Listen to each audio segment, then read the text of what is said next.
Oke, baik. Kita ketemu kembali jemaah sekalian pada hari Minggu dan puji syukur semua hadir di tempat ini. Puji syukur tidak ada huru hara, tidak ada segala macam hal yang tidak kita inginkan, dan Tuhan kasih kita semua kesehatan. Kita ingin lanjut lagi di dalam pembelajaran kita. Kita akan masuk ke raja yang baru hari ini, sebenarnya Raja Yoyakim ya. Nah, kertas isiannya sebenarnya sudah diberikan minggu lalu bagi yang saya lupa print ekstra sebenarnya. Tapi kalau Anda tidak punya kertas ini nggak apa-apa, nanti Anda ikutin aja.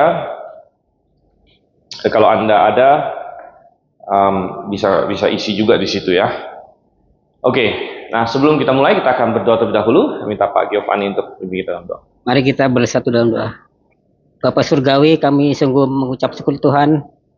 Pada pagi hari ini kami bisa datang dan berkumpul untuk belajar Tuhan di sekolah minggu dewasa ini Tuhan.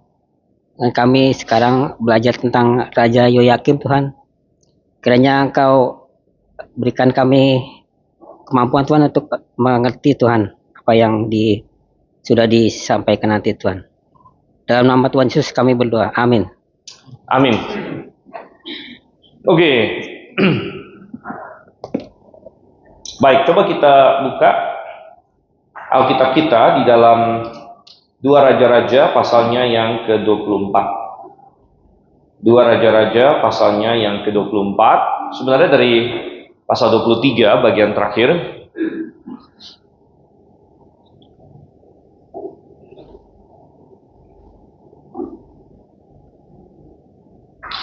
Itu pasal 23 ayat yang ke-36 di situ ya. Nah, kita akan baca ini tentang Raja Yoyakim. Demikian firman Tuhan. Yoyakim berumur 25 tahun pada waktu menjadi raja dan selama 11 tahun ia memerintah di Yerusalem. Nama ibunya Zebuda binti Pedaya dari Ruma. Ia melakukan yang jahat di mata Tuhan sama seperti yang dilakukan oleh nenek moyangnya. Pada masa pemerintahannya, Nebukadnezar Raja Babel maju menyerang. Yoyakim takluk kepadanya selama 3 tahun, tapi kemudian ia berbalik dan memberontak terhadap Nebukadnezar. Tuhan mengirimi gerombolan-gerombolan Kasdim, gerombolan-gerombolan Aram, gerombolan-gerombolan Moab, dan gerombolan-gerombolan Bani Amon melawan Yoyakim, yang mengirim mereka melawan Yehuda untuk membinasakannya, sesuai dengan firman Tuhan yang disampaikannya dengan perantaraan hamba-hambanya para nabi. Sungguh hal itu terjadi pada Yehuda sesuai dengan titah Tuhan untuk menyingkirkan mereka dari hadapannya oleh karena dosa-dosa Manasye setimpal dengan semua yang dilakukannya.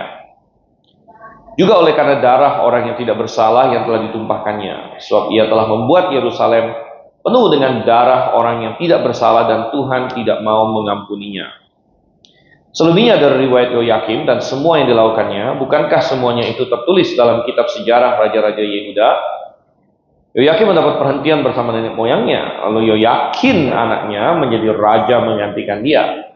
Raja Mesir tidak lagi keluar berperang dari negerinya, sebab Raja Babel telah merebut semua yang termasuk wilayah Raja Mesir, mulai dari Wadi Mesir sampai ke Sungai Efrat. Ya. Oke. Baik, jadi kita masuk dalam isian kita poin nomor 5. Tapi kalau Anda tidak punya isian, nggak apa-apa, Anda dengarkan saja. Bahwa Raja Yoyakim ini, nah mungkin coba kita bikin ini lagi ya, bikin daftar silsilah kita lagi. Karena ini kan kelas gabungan, banyak yang mungkin tidak biasanya ikut. Ya. Karena Raja-Raja Yehuda di sini, itu dimulai tentu oleh pendiri dinasti mereka yaitu Daud ya. Dan kepada Daud inilah Tuhan berjanji, ada namanya perjanjian Daud. Dan Tuhan berkata kepada Daud bahwa keturunannya tidak akan berhenti untuk menjadi raja ya. Dan keturunan Daud akan selalu duduk di atas tahta Israel. Ini adalah perjanjian Tuhan yang sangat besar sekali, yang kita sebut sebagai perjanjian Daud, atau mungkin bahasa Inggrisnya Davidic Covenant. Ya, Davidic Covenant. Ini adalah dasar dari janji untuk kirim Yesus Kristus juga, begitu sebenarnya. Karena nanti keturunan Daud yang memerintah selama-lamanya adalah Yesus Kristus. Nah, tapi kita sudah melacak dari Daud turun yang kedua adalah siapa? Salomo. Nah, ini pengetahuan umum kita ya, pengetahuan umum untuk raja-raja. Habis Salomo adalah Rehabeam. Dan di tangan Rehabeam inilah kerajaan itu pecah menjadi dua. Salomo terkenal dia mendirikan bait suci. Rehabeam, coba kita lihat deh, satu-satu gini rajanya terkenal apa gitu ya. Rehabeam terkenal apa? Terkenal pecahnya kerajaan. Bukan suatu pencapaian ya, pecah kerajaannya gitu. Kemudian yang berikutnya adalah Abiam atau Abia. Ini terkenal apa nih? Kayaknya nggak ada terkenal apa-apa. Dia masanya cuma pendek sekali juga gitu ya. Habis itu Asa ya. Asa terkenal apa di sini? Nggak terlalu terkenal apa-apa juga, tapi dia pemerintahnya cukup panjang. Kalau nggak salah sekitar 40-an tahun begitu. 41 ya. Nah, habis Asa adalah Yosafat. Oke, Yosafat. Nah, Yosafat ini lumayan banyak dibahas di Alkitab. Apa yang kira-kira terkenal dari Yosafat? Hah? Diserang siapa? Yosafat. Di apa terkenalnya Yosafat? Ya, terkenalnya dia raja yang baik juga ya, tapi dia terkenalnya dia berbesan dengan Ahab. Berbesan dengan Ahab. Ya, di utara sana. Nah, berbesan dengan Ahab, lalu mereka pernah menyerang Ramot Gilead bareng-bareng, di mana dia hampir mati dan sebagainya.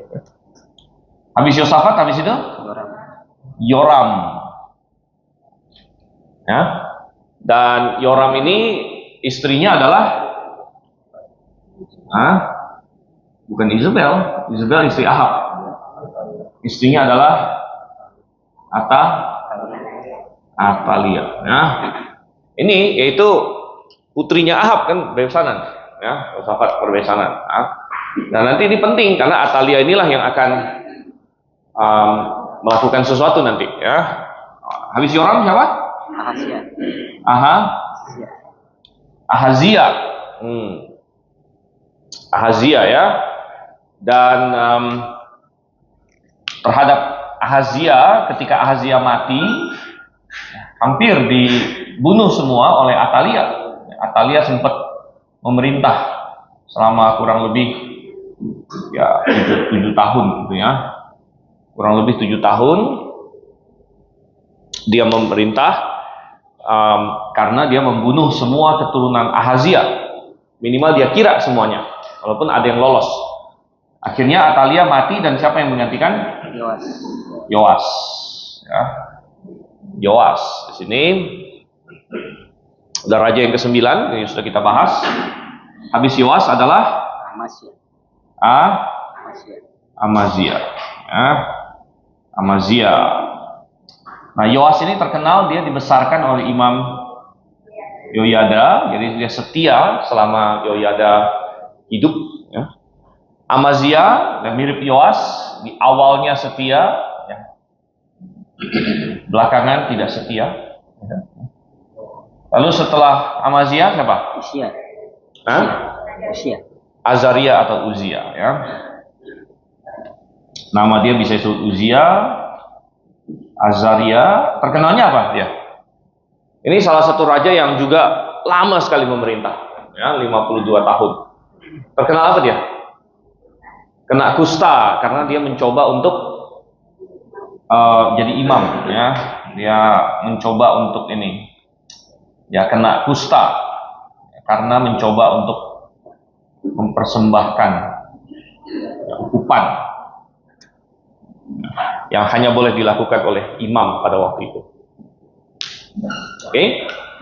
Lalu berikutnya adalah Yotam. Ya. Nah, Yotam di sini tidak terlalu terkenal apa-apa juga. Ya. Lalu 13 Ahaz. Ya. Ahaz ini raja yang jahat. di sini. Raja yang jahat, ya dia terkenalnya apa dia? Nggak banyak-banyak sih. Pengorbanan bayi. Mengorbankan anaknya sendiri, terus apa lagi? Dia mendirikan mesbah ini ya, mesbah asing di bait suci. Ya. Pokoknya raja jahat ini. Ya. Salah satu yang terkenal adalah kepada dialah diberikan nubuat tentang apa masing enggak? Nubuat tentang Immanuel atau tentang Yesus. Ya bahwa Yesus akan lahir dari seorang perawan. Nah, nubuat itu diberikan kepada Ahaz sebenarnya. Ya, ketika dia mau ini. Lalu habis Ahaz, Hizkia. Nah, Hizkia ini banyak ya, dia terkenal karena melawan Asyur yang ada mukjizat 185.000 orang, dia sakit, ya, disembuhkan, ya, dan tanda ajaib, ya, bayang-bayang, mundur 10 tapak. Habis Hizkia, Manasye. Nah, Manasye ini terkenalnya apa dia? Raja yang paling jahat. Ya paling jahat tapi memerintah paling lama. Nah, paling jahat paling lama. Tapi kenapa Tuhan kasih dia paling lama? Karena dia bertobat terakhir. Ya, dia bertobat di akhir hidupnya. Luar biasa sekali. Habis Manasye, Amon ini nggak banyak yang kita tahu ya, karena dia pendek pemerintahnya, ya, 2 tahun saja. Habis Amon adalah Yosia. Ini raja baik terakhir. Ya, raja baik terakhir. Nah, jadi sudah 17 raja nih. Satu dinasti 17 raja. Ya. Dan mereka punya silsilahnya semua. Ya. Mungkin di sini ada nggak yang tahu? Ini sampai 17 ke atas kita. Jarang ya. Mungkin ada yang punya silsilah atau apa gitu. Nah, setelah Yosia mati yang sudah kita bahas, karena dia dibunuh oleh Firaun Neko di sini ya. Maka terjadilah suatu periode yang sangat tidak menentu di sini. Ya, dibunuh oleh Neko. Nah, kita lanjutkan di sini. Sehingga dari Yosia, anaknya ada beberapa di sini. Nah, yang satu menjadi raja ke-18 adalah namanya Yoahas. Ya, Yoahas. Raja ke-18. Yoahas.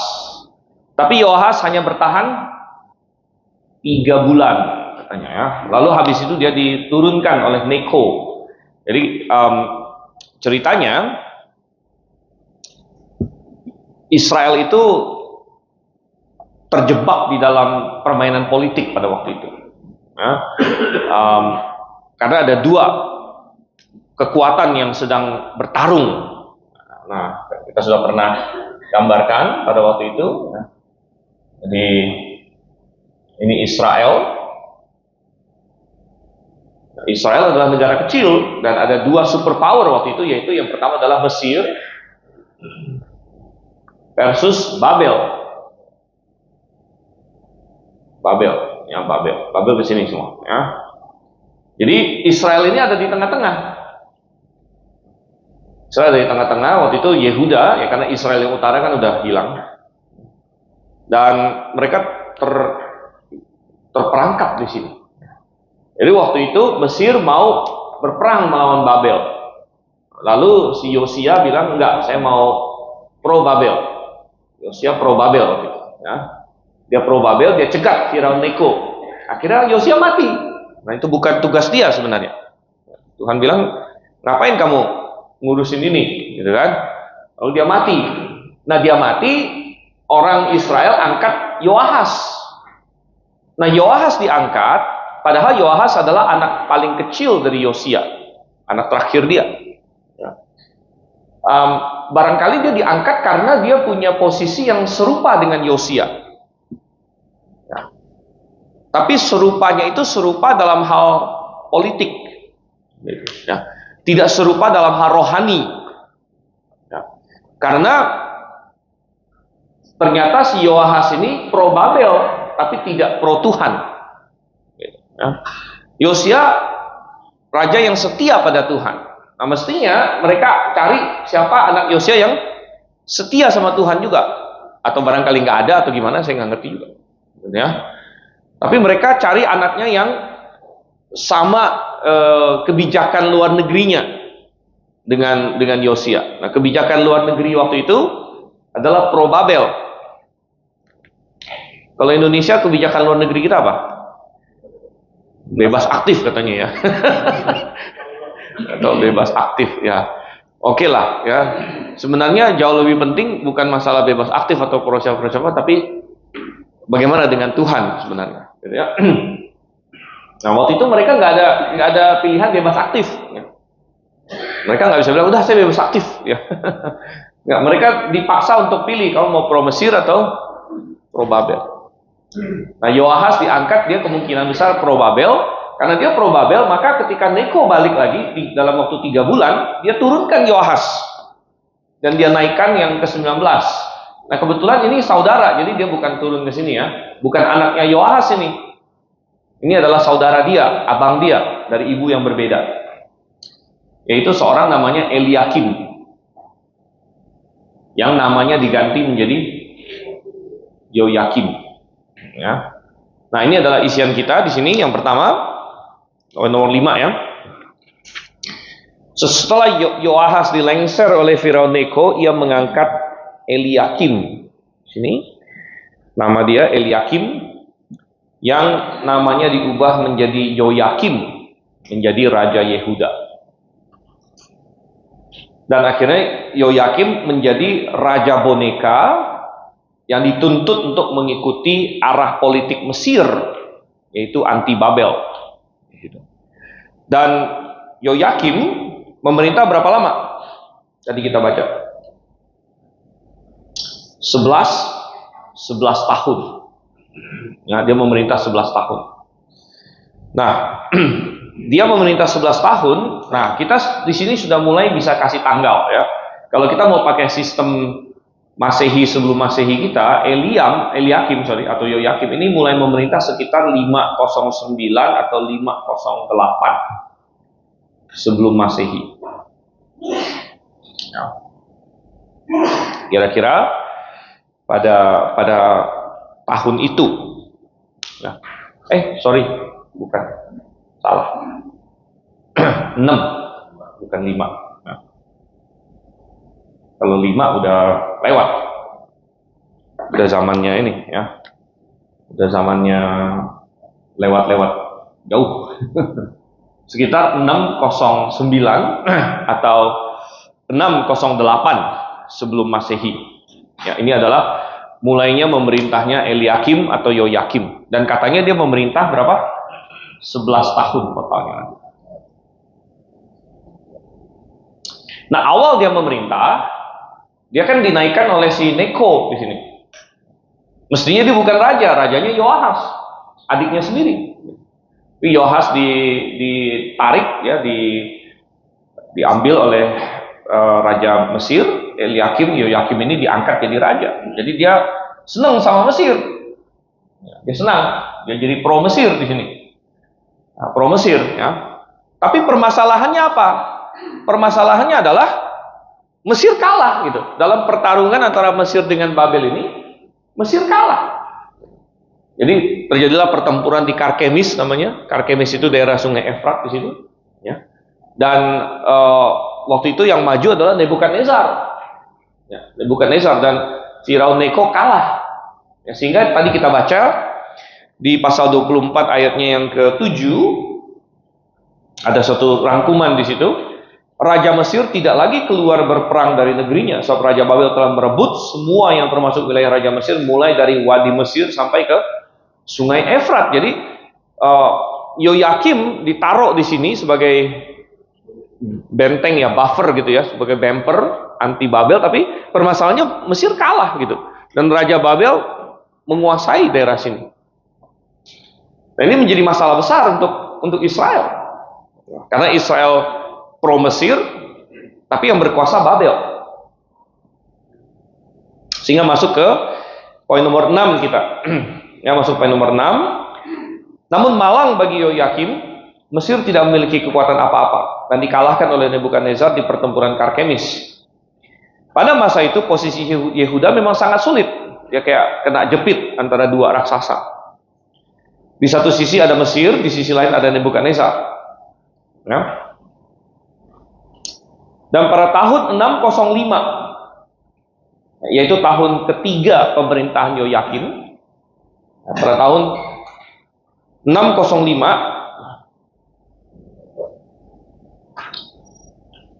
pada tahun ketiga pemerintahan Yoyakim, Nebukadnezar masuk ke Yerusalem dan mengangkut orang-orang muda terpelajar, termasuk di dalamnya adalah Daniel dan ketiga temannya. Jadi ingat, Yoyakim di sini mulai memerintah sekitar 609-608 pada tahun 605. Jadi tahun ketiga kira-kira pemerintahannya Yoyakim, ya.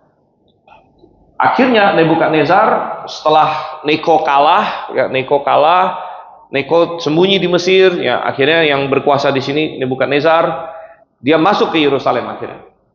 Dia berhasil memaksa Yerusalem buka pintu di sini. Ya, dan akhirnya Yoyakim diperhadapkan, dia dikasih pilihan, kamu mau tunduk kepada Babel atau tetap pada Mesir? Ya, mau nggak mau dia harus bilang tunduk pada Babel dong. Ya, kalau enggak dia akan dibunuh di sini. Nah, di situ Yoyakim berjanji setia pada Raja Babel. Ya, berjanji setia pada Raja Babel. Tapi pada zaman itu biasa ada istilahnya harus kasih tawanan, ya. Jadi kalau tawanannya siapa? Tawanannya adalah anak-anak raja, bangsawan-bangsawan, orang-orang penting diambil orang-orang mudanya, ya, oleh Nebukadnezar. Dan di situ termasuk Daniel. Jadi Daniel itu dari keturunan bangsawan. Nah, keturunan bangsawan yang mana kita nggak tahu persis. Nah, kita tidak dikasih tahu Daniel itu bapaknya siapa. Tapi Daniel itu sudah termasuk memang, ya pasti keturunan bangsawan, karena kalau rakyat biasa ngapain jadi tawanan, kan? Yoyakim peduli amat mau mati atau gimana juga, ya. Jadi pasti orang-orang penting yang dibawa, gitu ya. Daniel, Misael, Azaria, Anania, gitu ya. Ya, Daniel dengan ketiga temannya. Ini adalah tahun 605 dan itu tercatat di situ di kitab Daniel. Ya, di kitab Daniel tercatat. Nah, lalu apa yang terjadi? Ya, Daniel dibawa ke sana. Yoyakim sendiri gimana? Nah, Yoyakim sendiri akhirnya dia bingung. Yoyakim sendiri bingung. Nah, yang akhirnya menjadi pemicu adalah setelah 3 tahun setelah ini, ya 3 tahun setelah itu 602. Nah, sekitar 602. Pasukan Nebukadnezar sempat kalah waktu mereka mencoba menyerang masuk ke Mesir. Ya. Jadi pasukan Nebukadnezar sempat kalah, jadi sempat kabur sebentar, ya, sehingga Yoyakim mengira bahwa sekarang Mesir yang akan menang, gitu. Dan mungkin dia dipressure juga oleh Mesir. Akhirnya dia memberontak terhadap Nebukadnezar. Nah, ini yang kita baca tadi, pasal 24 ayat 1, ya. Pada masa pemerintahannya Nebukadnezar Raja Babel maju menyerang, titik. Yoyakim takluk kepadanya selama 3 tahun. Jadi Yoyakim takluk kepada Nebukadnezar 3 tahun saja. Nah, setelah itu dia memberontak. Kemudian dia berbalik dan memberontak terhadap Nebukadnezar. Sehingga ya dia pikir pasukan Nebukadnezar kan jauh. Memang yang lebih dekat itu Mesir. Babel itu agak jauh. Ya, Babel bukan persis di sini. Babel itu ada di sekitar sinilah, gitu ya. Daerah Sungai Efrat, Sungai Tigris di situ. Kalau Babel mau kirim pasukan agak lama memang. Ya. Mesir lebih dekat. Nah, jadi Yoyakim pikir saya mau memberontak. Tapi itu adalah suatu kesalahan sebenarnya. Ya. Poin nomor 7 kita. Tentu kunci bagi Yehuda sebenarnya adalah hubungan mereka dengan Tuhan. Jadi kita bilang Israel, Yehuda berada dalam posisi yang sangat sulit. Mereka kayak kejepit. Ya. Ada pepatah, 2 gajah bertarung, yang mati adalah pelanduk, gitu kan. Nah, tetapi sebenarnya kuncinya adalah hubungan mereka dengan Tuhan. Gitu. Kalau mereka setia pada Tuhan, semua itu nggak ada masalah. Mesir itu kecil bagi Tuhan. Ya. Babel kecil bagi Tuhan. Ya, cuman masalahnya Yehuda waktu itu memberontak terhadap Tuhan juga. Itu yang paling penting. Bukan masalah mereka memberontak kepada Mesir, memberontak kepada Babel. Bukan itu yang paling penting. Yang paling penting adalah mereka memberontak kepada Tuhan. Gitu. Nah, sehingga andai kata umat Israel berbalik pada Tuhan, Tuhan pasti menolong mereka. Tapi sebaliknya, Yoyakim adalah seorang raja yang amat jahat. Ya. Nah, tadi kita sudah baca di 2 Raja-Raja tentang Yoyakim ini. Di 2 Raja-Raja cuma sedikit, cuma 9 ayat. Tapi kita ternyata mendapatkan gambaran yang lebih luas lagi tentang Yoyakim ini dari salah satu nabi yang melayani pada masa dia. Nabi siapa? Masih ingat? Nabi Yeremia. Ya, jadi di kitab Yeremia kita banyak membaca soal Yoyakim ini. Jadi itu isian kita ya. Nabi Yeremia melayani dan banyak memperingatkan Yoyakim. Tetapi Yoyakim berusaha untuk membunuhnya. Dan Yoyakim, nanti kita lihat. Jadi Yoyakim ini, dia ini anaknya Yosia nih. Tapi ternyata beda bapak, beda anak. Biasanya ada orang bilang, apel jatuh tidak jauh dari pohonnya. Kalau ini jatuhnya jauh banget gitu ya. Jadi Yosia ini 17 ya. Yosia adalah raja yang baik. Dan salah satu event yang terjadi pada zaman Yosia adalah mereka menemukan kitab Taurat. Ya, menemukan firman Tuhan, menemukan kitab suci. Masih ingat itu? Dan apa respon Yosia ketika dia mendapatkan firman Tuhan? Dia percaya. Dia langsung takut. Dia merespon firman Tuhan itu. Ketika dia membaca firman Tuhan, firman Tuhannya bukan yang positif-positif doang. Hari ini banyak orang mau terima firman Tuhan kalau itu positif. Mereka seperti yang dikatakan dalam 2 Timotius pasal 2, mereka akan mengumpulkan guru-guru untuk memuaskan telinga mereka. Jadi banyak orang mau ke gereja itu katanya, mau ke gereja itu maunya yang dikhotbahin yang positif saja. Yang ini saja, yang kasih penghiburan saja, yang menjanjikan berkat saja. Memang di dalam Tuhan ada penghiburan, itu kita aminkan. Memang di dalam Tuhan ada berkat dalam pengertian yang benar, itu kita aminkan juga. Tetapi firman Tuhan tidak boleh hanya itu-itu saja, harus seimbang. Karena di dalam firman Tuhan juga ada teguran akan dosa. Dalam firman Tuhan juga ada peringatan. Ya. Di dalam firman Tuhan juga ada perintah-perintah yang harus kita lakukan. Gitu, ya. Jadi itu semua harus ada gitu. Memang kita juga harus kasih penghiburan bagi orang yang memerlukan. Ya. Kita juga menyatakan bahwa di dalam Tuhan ada berkat dan lain sebagainya. Itu nggak masalah dalam proporsi yang benar. Ya. Tetapi banyak orang hari ini mengumpulkan guru-guru yang sesuai dengan telinga mereka. Gitu. Nah, ketika Yosia dia menerima firman Tuhan waktu itu malah penuh dengan ancaman dan peringatan bagi dia. Peringatan bahwa Tuhan akan menghancurkan bangsa ini.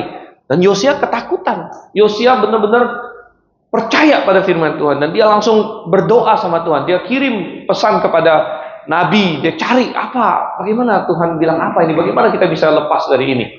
Akhirnya Tuhan bilang, oke. Ya, karena raja yang mengirim kamu ini merendahkan diri di hadapanku, aku tidak akan mendatangkan malapetaka di zaman dia. Ya. Nah, beda dengan si Yoyakim. Coba kita lihat dalam kitab Yeremia di sini ya. Nah, kita bisa lihat beberapa contoh Yoyakim ini beda sekali. Yeremia, kita bisa lihat ayat pertama pasal 26 dulu. Yeremia pasal 26.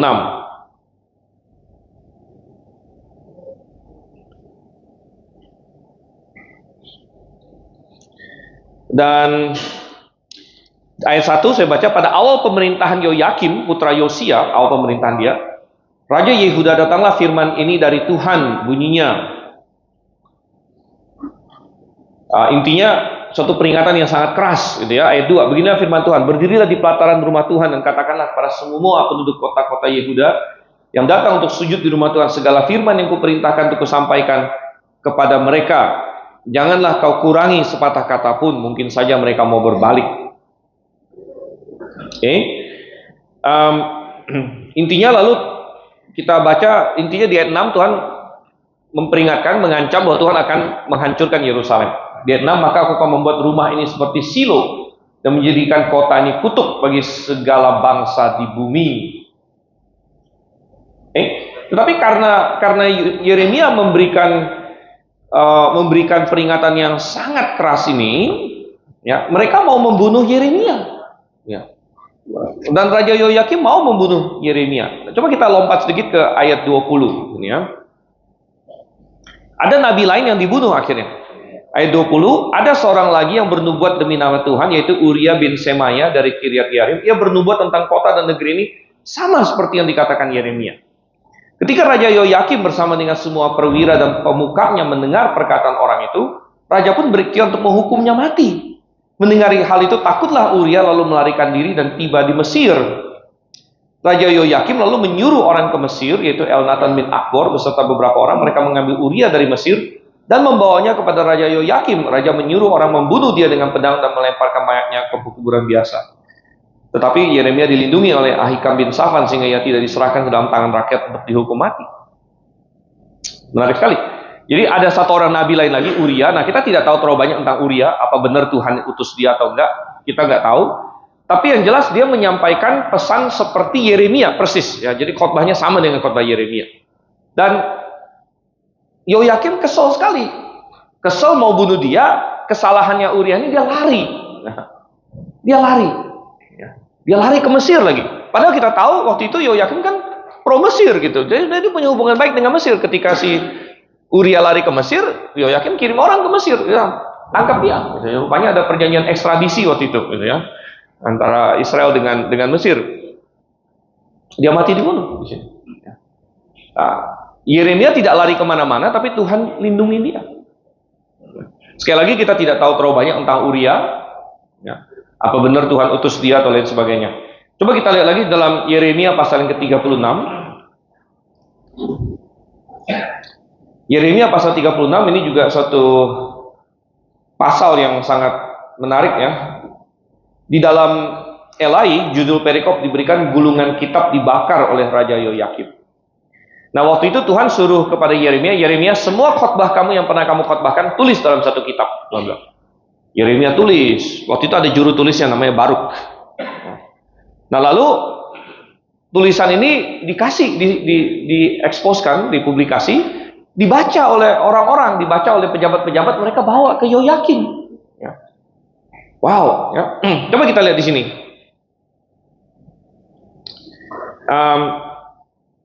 Kita baca dari ayat 10 sini ya. Baruk pun membacakan di hadapan segenap rakyat perkataan Yeremia dari kitab itu di rumah Tuhan, di kamar Gemaria anak Safan, sekretaris kerajaan di pelataran atas depan pintu gerbang rumah Tuhan. Lalu ayat 15. Berkatalah mereka kepadanya, silakan duduk dan bacakan itu di hadapan kami. Lalu Baruk membacakannya di hadapan mereka. Dia membaca firman Tuhan di sini. Ayat 16. Mendengar segala perkataan itu, mereka saling memandang dengan rasa takut. Mereka takut. Jadi sebenarnya bawahannya Yoyakim masih ada rasa takut terhadap Tuhan. Lalu berkata kepada Baruk, kita harus segera memberitahukan segala perkataan ini kepada raja. Oke. Jadi mereka bilang kita harus bawa ke raja. Nah, lalu apa yang terjadi ketika mereka bawa ke raja? Ayat 22. Waktu itu bulan yang ke-9, raja sedang duduk di balai musim dingin. Nah, bulan ke-9 orang Yahudi, ingat, bulan pertama orang Yahudi itu kan Maret atau April, sesuai dengan Nisan, sesuai dengan Paskah kita ya. Lalu kalau kita anggap Maret atau April itu bulan pertama, maka bulan ke-9 itu berarti bulan apa? Ya, kira-kira bulan Desember. Ya, Desember. Dan itu berarti memang sedang musim dingin di situ. Waktu itu bulan yang ke-9. Raja sedang duduk di balai musim dingin dan perapian menyala di depannya. Setiap kali Yehudi selesai membacakan 3-4 kolom, raja mengoyak. Nah, beda. Waktu Yosia mendengarkan firman Tuhan, apa yang dia koyakkan? Ingat nggak? dia koyakkan pakaiannya. Dia berkabung, gitu kan? Waktu Yosia membaca firman Tuhan, dia kaget, wah, ada penghukuman yang besar. Dia langsung mengoyak pakaiannya sendiri. Yoyakim terbalik, anaknya. Yang dia koyak bukan pakaiannya. Apa yang dia koyak di sini? Raja mengoyak-ngoyaknya dengan pisau raut. Yang dia koyak adalah firman Tuhannya. Gitu. Teks yang dia baca itu, yang dibacakan kepada dia, manuskrip itu. Raja mengoyak-ngoyaknya dengan pisau raut, lalu melemparkannya ke dalam api di perapian itu, sampai seluruh gulungan itu habis dimakan api di perapian itu. Baik raja maupun para pegawainya yang mendengarkan segala perkata itu tidak merasa takut dan tidak mengoyak pakaiannya. Bahkan Elnatan, Delaya, dan Gemaria mendesak raja supaya jangan membakar gulungan itu, tapi raja tidak mendengarkan mereka. Bahkan kemudian mereka coba tangkap Yeremia dan lain sebagainya. Ya, jadi ini memperlihatkan respon yang berbeda sekali antara Yosia dengan Eliakim, anaknya di sini ya. Yosia dengan Yoyakim, dan oleh sebab itu terlihat perbedaan bagaimana ya, Tuhan menyertai Yosia, tapi Tuhan tidak pernah menyertai Yoyakim. Dan ini alasan akhirnya memang Yehuda harus dihancurkan. Karena rajanya seperti itu. Rajanya tidak mau mendengarkan firman Tuhan. Nah, jadi kita perlu bertanya-tanya, apakah kita ini seperti Yosia atau kita seperti Yoyakim gitu. Ya, ketika firman Tuhan datang kepada kita, nasihat firman Tuhan, teguran dan lain sebagainya, apakah kita mengoyakkan pakaian kita? Nggak usahlah pakaian dikoyakkan hari ini. Tapi kita merendahkan hati kita. Ya. Atau kita seperti Yoyakim, yang kita malah kesel dengan firman Tuhannya. Dan banyak orang kalau kesel sama firman Tuhan, dia kesel sama hamba Tuhan. Ya. Dia kesel sama gembalanya, dia kesel sama pengkhotbahnya, karena kebenaran disampaikan. Ya, lalu dia nggak terima nih, dia nggak terima, wah nggak bener, dia nggak mau, dan sebagainya. Ya, dia kesel dengan gereja, ya. Dia kesel dengan firman Tuhan dan lain sebagainya. Nah ini, jadi itu di isian kita poin nomor 7. Yoyakim berusaha membunuhnya, dan Yoyakim membakar ya gulungan firman Tuhan yang tulis oleh Yeremia. Setelah dia surut-surut, dia bakar itu. Isian kita. Oke.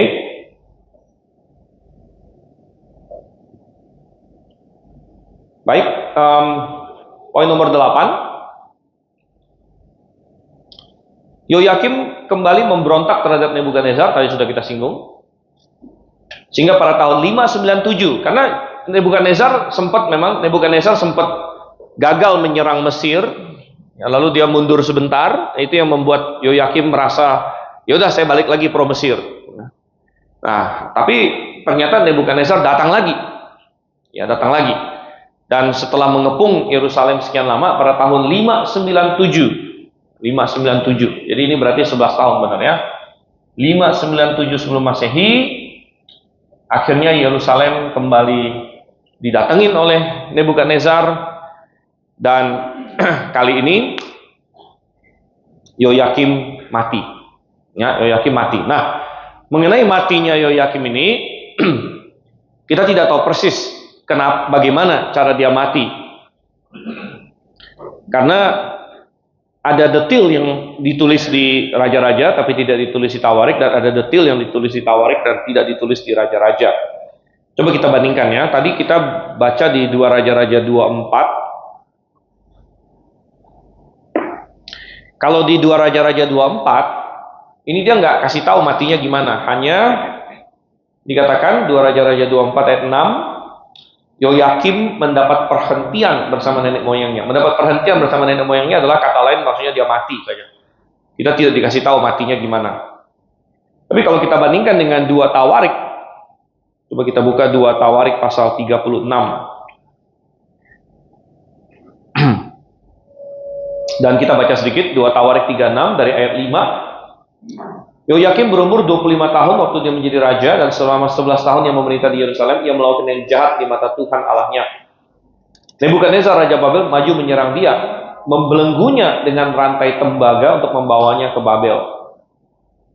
Juga beberapa perlengkapan rumah Tuhan dibawa Nebukadnezar ke Babel dan ditaruh di istananya di Babel. Selebihnya dari riwayat Yoyakim, segala hal yang menjijikkan yang dilakukannya dan yang ada padanya, sungguhnya semuanya itu tertulis dalam kitab Raja-Raja Israel dan Yehuda. Lalu Yoyakin anaknya menjadi raja menggantikan dia. Ya. Jadi di dalam Tawarik dikatakan bahwa dia sempat dibelenggu dengan rantai tembaga untuk membawanya ke Babel. Nah, sekali lagi, kita tidak hidup di zaman itu. Dan ayat-ayat ini sangat pendek sekali. Jadi kita tidak tahu persis urut-urutan peristiwanya, gitu ya. Tapi kita tidak berkata bahwa Alkitab salah. Kita percaya Alkitab itu pasti benar, gitu ya. Cuman ada suatu perbedaan pendapat ya dari banyak orang mengenai kapan yang dimaksud di Tawarik itu dia dibelenggu dan dibawa ke Babel, untuk dibawa ke Babel. Karena dia ketemu Nebukadnezar itu potensi ada dua kali, satu di 605 dan satu di 597 di sini. Yang mana yang dia dibelenggu dan untuk dibawa ke Babel, gitu kan? Nah, ini kita tidak tahu, tidak bisa absolut mengatakannya. Sehingga ada dua penafsiran. Ya. Yang satu penafsiran mengatakan bahwa dibelenggunya dia dan dibawa ke Babel itu yang pas 605. Jadi mestinya waktu itu Yoyakim itu dibawa pergi bersama dengan Daniel. Ingat, di masa ini Daniel dibawa pergi ya, Daniel dan teman-teman. Jadi teorinya adalah waktu itu sebenarnya Yoyakim sendiri juga dibawa pergi. Ya, cuman belakangan mungkin Nebukadnezar berubah pikiran, akhirnya dia dibalikin lagi. Jadi itu satu kemungkinan penafsiran. Kemungkinan penafsiran yang lain adalah bahwa yang dimaksud dia dibelenggu dan dibawa ke Babel adalah tahun 597 ini. Ya, 597 ini. Jadi ya akhirnya dia mati mungkin entah dia mati di jalan atau mati di Babel atau entah bagaimana ya. Jadi dia dibelenggu, dibawa ke Mesir, bukan ke Mesir, ke Babel ya.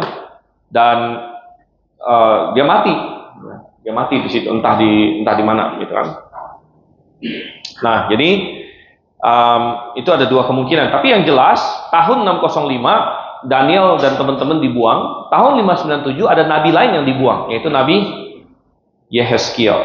Ya, Yehezkiel ini disebut gelombang kedua. Jadi Yehuda sudah mulai mengalami pembuangan. Gelombang satu itu segelintir orang saja, yaitu orang-orang bangsawan. Yang gelombang dua ini sudah lebih parah. Ya. Semua orang umum yang hebat-hebat, yang punya keahlian semua sudah dibuang. Ya. Dan nanti ada yang ketiga lagi, kita akan lihat di sini. Tapi itu isian kita. Bersama sekelompok buangan lain termasuk Nabi Yehezkiel di situ ya. Oke, baik, ada banyak yang kita pelajari dari Yoyakim di sini. Ada yang mau ditanya sebelum kita tutup? Ya, mungkin berikutnya kita akan masuk setelah Yoyakim dan kita udah mau selesai. Ya, tinggal ada dua raja terakhir. Yoahas, Yoyakim, ada dua raja terakhir lagi. Sebelum kerajaan itu sirna habis. Ya. Oke, kalau tidak ada kita tutup dalam doa. Tadi ini di mana ya? Oke, minta Pak Yafetson bisa tolong berdoa? Ya, tutup kita. Baik, silakan ya. Mari kita berdoa. Bapa Surgawi, kami bersyukur kepadamu Tuhan bahwa kami telah diberikan firman-Mu dan kami mempelajarinya. Sertai kami, berkati kami dalam nama Yesus. Amin. Amin. Oke, kita akan masuk ke kebaktian umum sebentar lagi.